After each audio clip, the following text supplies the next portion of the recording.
Alright, what's going on everyone? Welcome back to the channel. In this video, we're going to be discussing HEX. Could we be seeing new all-time highs incoming relatively soon? We'll talk about the time frame, the targets, all of that and more across multiple models. So leave a thumbs up if you enjoy this kind of hybrid quantitative and technical approach to the HEX charts.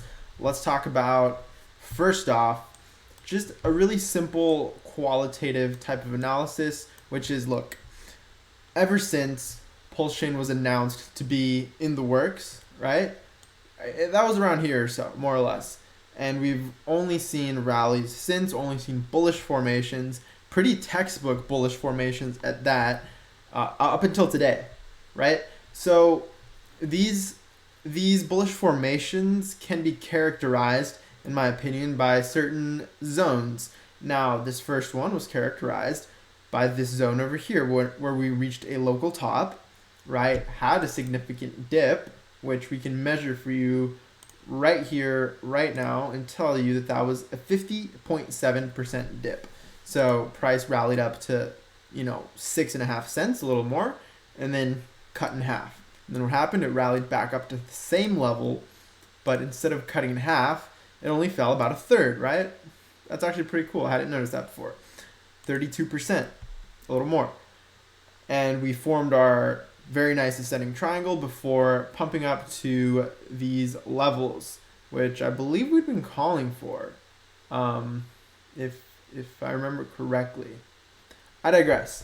We came back and retested these levels, which in retrospect were significant, right? A textbook retest. And after that, we didn't see prices come back since, but we pretty much formed this other region of market structure, right? Where we find ourselves just kind of raising the floor and playing in new little regions. So this first region ranged from about 4.4 cents all the way to about 6.7 cents. The second region ranged from about 6.7 cents to about 10 cents. And we wicked down even lower, right? But pretty much we held these regions as support. And you could argue that the actual kind of support level was this kind of 10.8 to 11 cent region. So what do we do from here? What do we say from here? Let me get rid of some of these drawings real quick.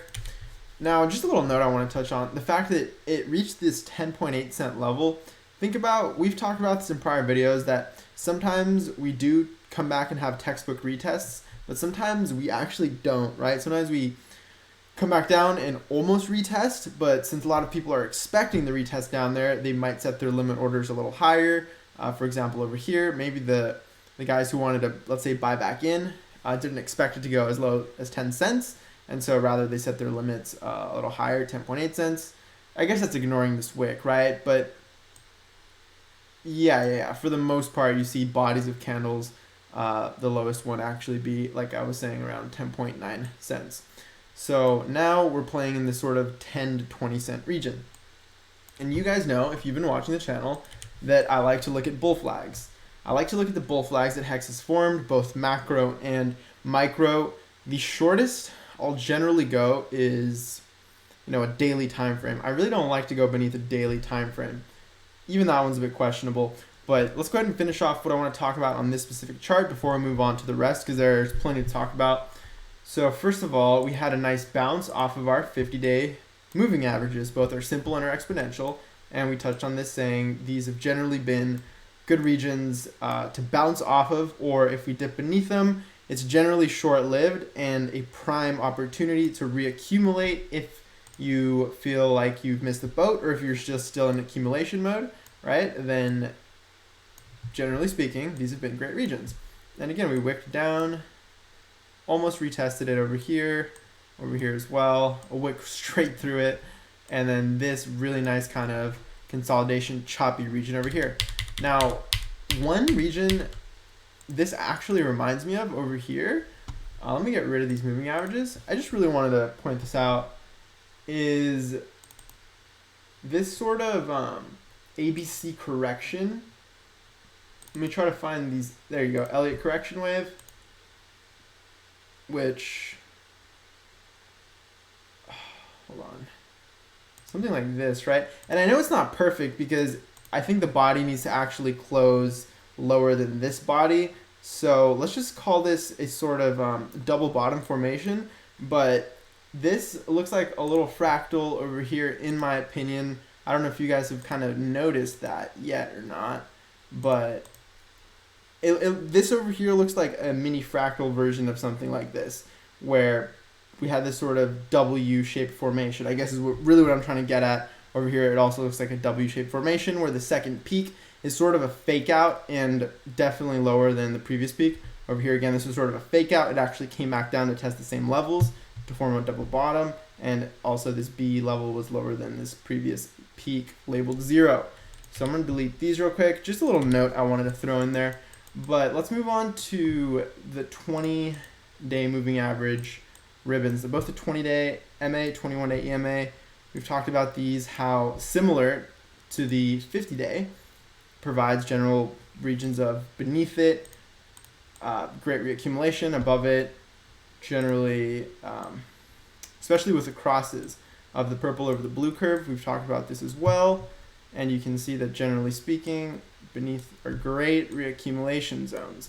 And again, we had another one, right? When you're in them, they don't feel that nice, but that's the time for people to reaccumulate. In my opinion, right? I'm not saying this is going to moonshot from here, but it looks pretty good, right? Not only that, we've touched on previous times we've had our crosses where purple goes above the blue curve, right? We had one over here, and these generally precede these larger moves to the upside, right? So I just circled a bunch of them right here.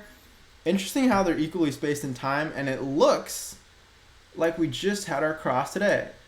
Believe it or not, I didn't notice that until right now at the time of filming this video. So let's actually take you guys are watching my brain in real time. So I want to take a look at the time in between these 37 days, 51 days, 35 days, okay, and 37 days, interesting. And then, what about this most recent one? If it's 37 days, I'm gonna lose my issue. 32 days, okay, interesting. So this one's a bit faster. So it seems like time in between this kind of shorter term cross to where we go bullish again. And again, notice how this was pretty much, we had these crosses after every significant downturn, right? We finished this correction, had a nice little cross, it was go time. And then by the time that second correction was over, it had our subsequent cross, go time, this correction was done, cross, go time, this correction is done, cross, go time. This correction, is it done? Because we just had a cross, and I think it's go time. So what does go time mean?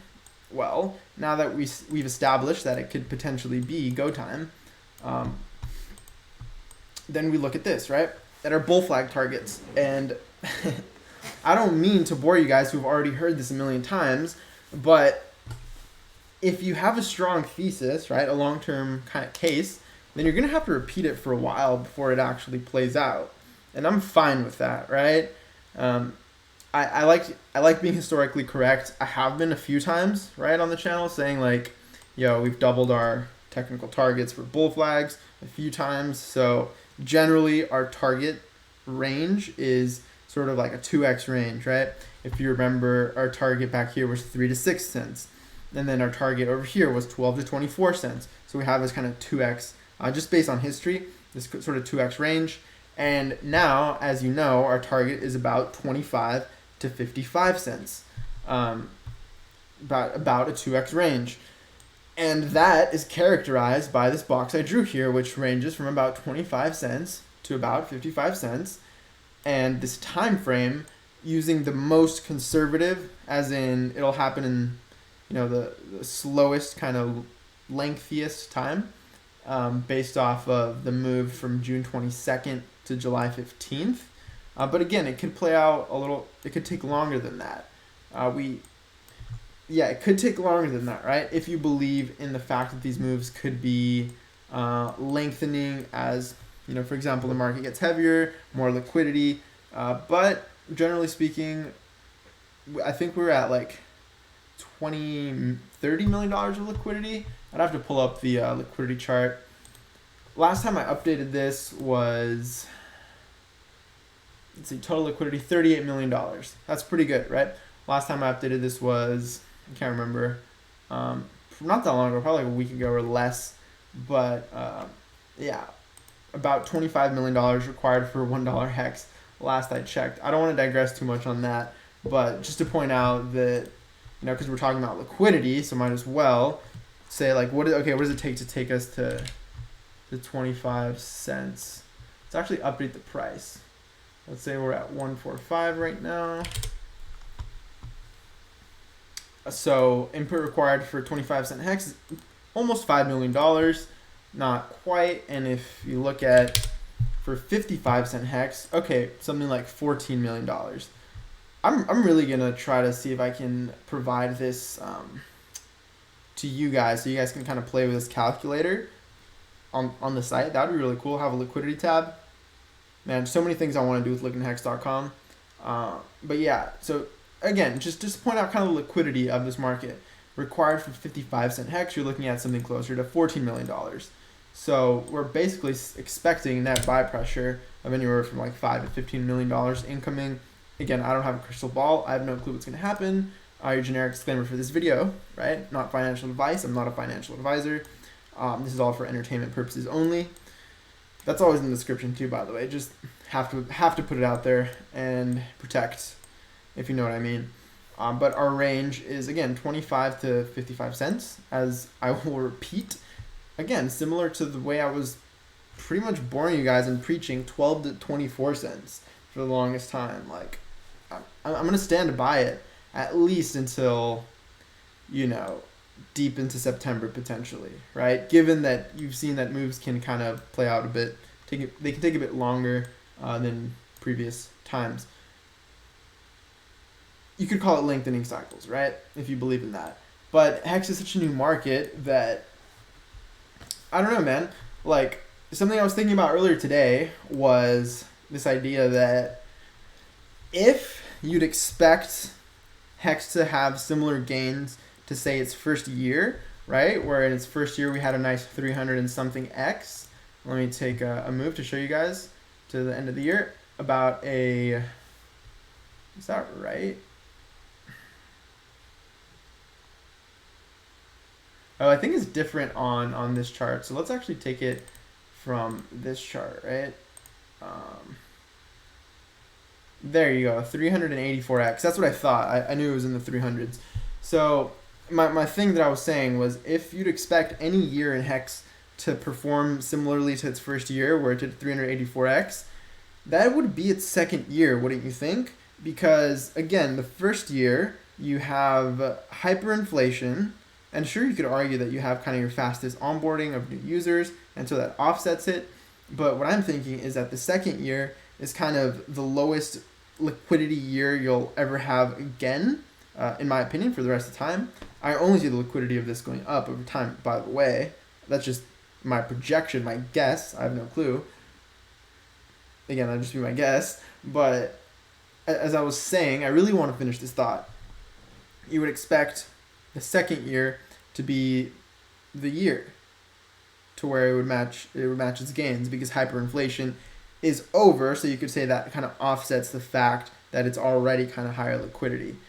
So that's just a thought I wanted to get out there. I know you guys are probably wondering what the heck this chart is.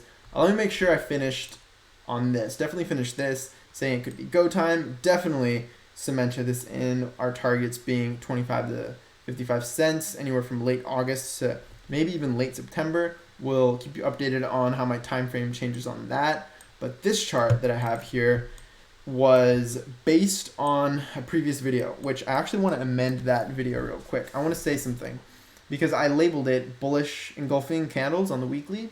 However, someone brought it to my attention and I actually looked this up, and I'd completely forgotten that a bullish engulfing candle actually means the body engulfed the previous body, and I had been doing this with wicks. So I actually tweeted about this. It's deep in my Twitter. I don't really want to look for it. It's probably buried beneath recent tweets, but but I pretty much wanted to point out that, look, even though that is the case, and technically I'm wrong, I'll admit that I'm technically wrong, right? Those aren't bullish engulfing candles on the weekly by definition. So by definition, yeah, I was wrong. However, the pattern that I found is still there, albeit you would name those candles something else. Whatever that something else is, it has happened this many times and is pointed out by these arrows. So, I mean, if they don't have a name by now, those, you could call it a weak bullish engulfing, right? I don't want to call it that because I know it's technically wrong, but you could call it a weak bullish, a weaker bullish signal than what I had originally thought. But the signal is still there, in my opinion. So we did some math because some people were asking, like, what is the average time in between these moves? And we did some math and found out that the average time between these moves was about 55 days or something. I really did the math earlier. I don't really feel like doing it again here on stream, but it prompted me to build this sort of model right here, which says, and again, even though these weren't technically bullish engulfing candles on the weekly, look at what happened after these arrows. Like, these are still bullish candles.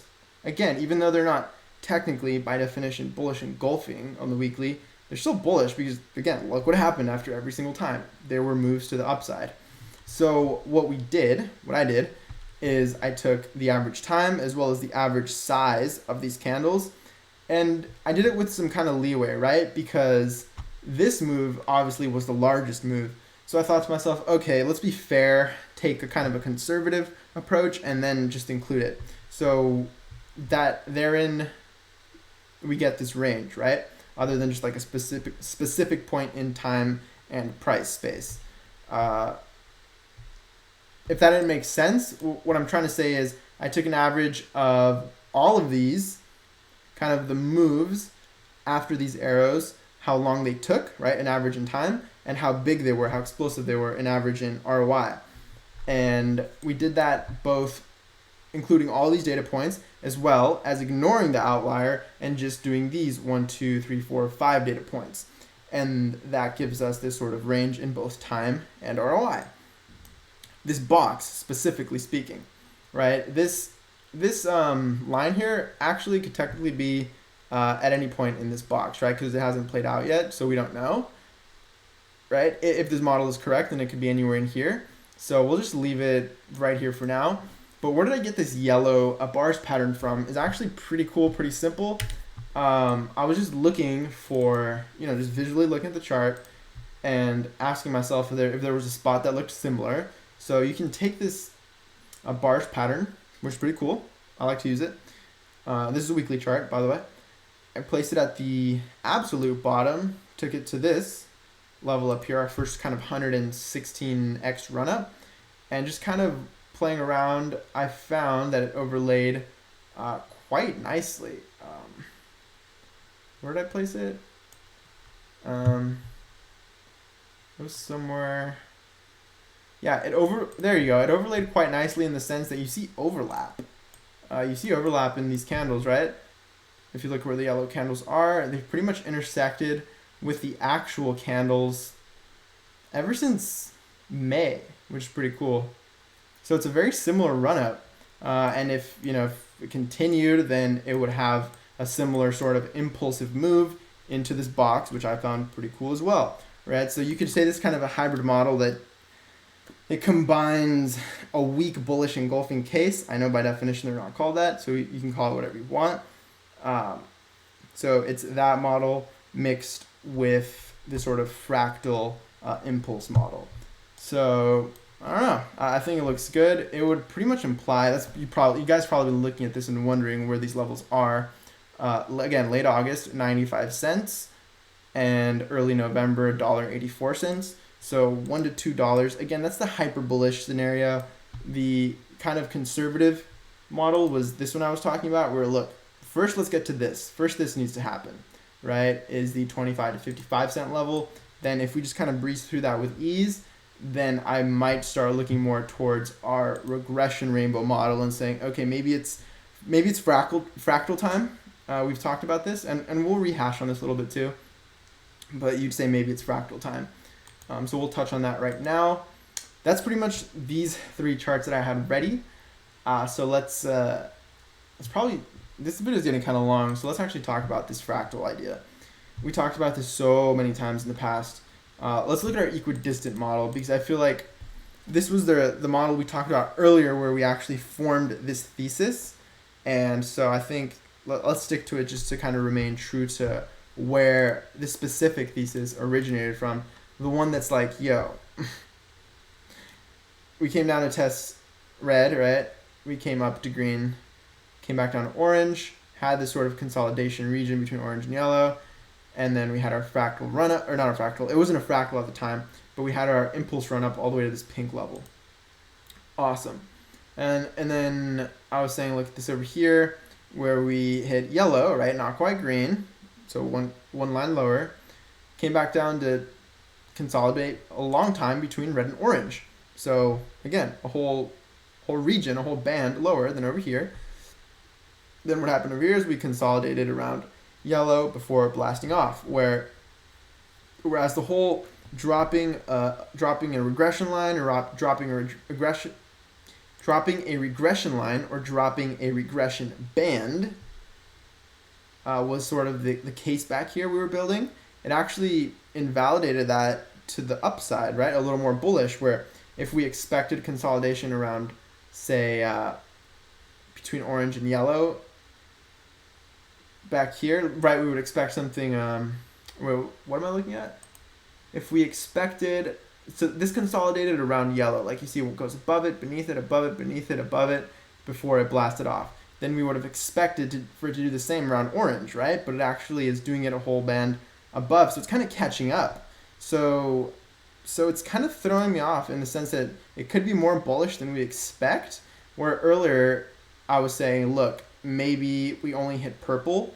Now I'm thinking we might be able to hit pink, you guys, just based on what I'm looking at, right?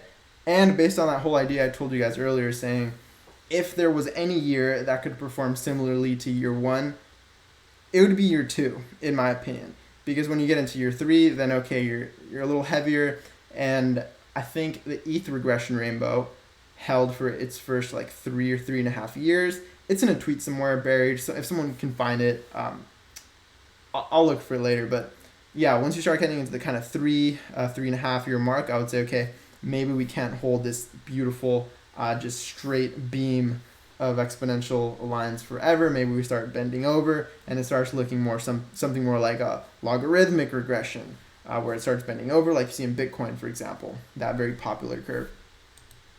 So we'll see. If we did hit pink, again, this is looking at levels like, we're already over $1, right? Today's August 12th. So yeah, the pink regression line is already at $1.06. So that kind of lines up with this model, right? $1.06 is actually like right here. So that would be cool to see. I would love to see us hit the pink regression curve, right? Okay, we're about 23 minutes in. I don't want to make this too long. It takes a while to upload, but we'll just kind of finish off by looking at our classic charts here. Our HEX versus BTC ROI from launch. We're still ahead. You know, our classic charts, returning back to the, you know, what started all of this is our classic HEX versus BTC ROI from launch. And what's pretty cool is that if it's normalized to the BTC price, in our previous bubble, we had gone up about 4.2x or 4.6x was kind of our peak extension here on our performance index. And recently we went as high as 6.4, and it looks like we're coming back down to test this kind of previous high as support. So I know you can't do traditional technical analysis on charts like these, but I like to see this. I like to see the fact that what was before was previously sort of a kind of a topping out region. Now we're just kind of like cruising and not having this kind of high volatility fallout, if you know what I mean. So you see a similar thing on the HEX versus ETH chart. Super good. I love to see this just outperforming both blue chip cryptos. Yeah, just absolutely so nice. So nice. went as high as 30x extended, now as low as about 8x. So this was a little more volatile for sure, but still way above it. If we give ETH a little head start, as I like to say on this chart, where we kind of nudge it, we give it like a 4-month head start and say, okay, what if things are seasonal and we align by actual date, right? 4-year offset, so December 17th, 2015 for Ethereum and December 17th, 2019 for HEX, 4-year offset, whereas you know that,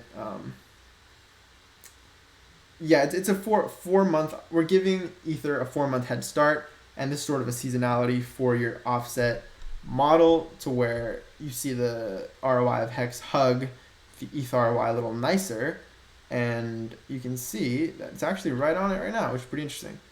This is more of a, like if you wanted to find the pink curve that oscillates around the green curve a little nicer, I think this would be the one.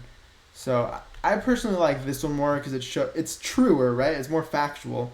It's ROI from launch, not a specific kind of seasonality date. So this is actually a truer chart, and that's why I do like it more, and because it shows off the gains that HEX has put in, right, in the real world.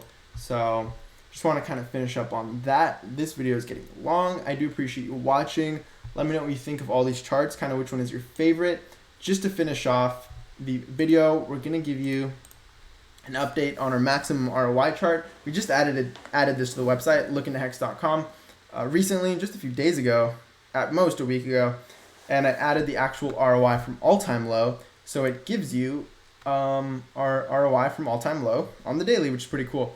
So because this maximum ROI can get pretty boring, right? If we don't form a new all-time high, then clearly it's just flat, right? So I guess this is something you could look at that isn't just a flat curve for however long it takes us until we get to our new all-time high. This is something you can look at where you see the actual ROI from all-time low change on a daily basis. So currently we are at 2472x from our all-time low, whereas our all-time high maximum ROI was up here. So that's pretty cool, and it kind of shows you how price reaches these kind of topping off levels, where you see price pump up here, and then since it was a local top, you see the pink curve go flat, and you see the rest of the price action kind of continue. So I thought it was a pretty cool addition, because you get to see again your sort of HEX ROI from all sorts of different cool little angles. So yeah, that's pretty much all I wanted to cover in this video. We have some cool other ideas for future videos. Excuse this video dropping so late, but a little later than my usual upload time, but I'll try to get back to uploading a little earlier. So keep up to date with pretty much everything here on Twitter, right? Twitter.com/Gerardo, link in the description always. Thanks again for watching. Subscribe if you're new. We're almost at 5,000 subs, by the way. You guys are freaking crushing it, so thank you so much for the support.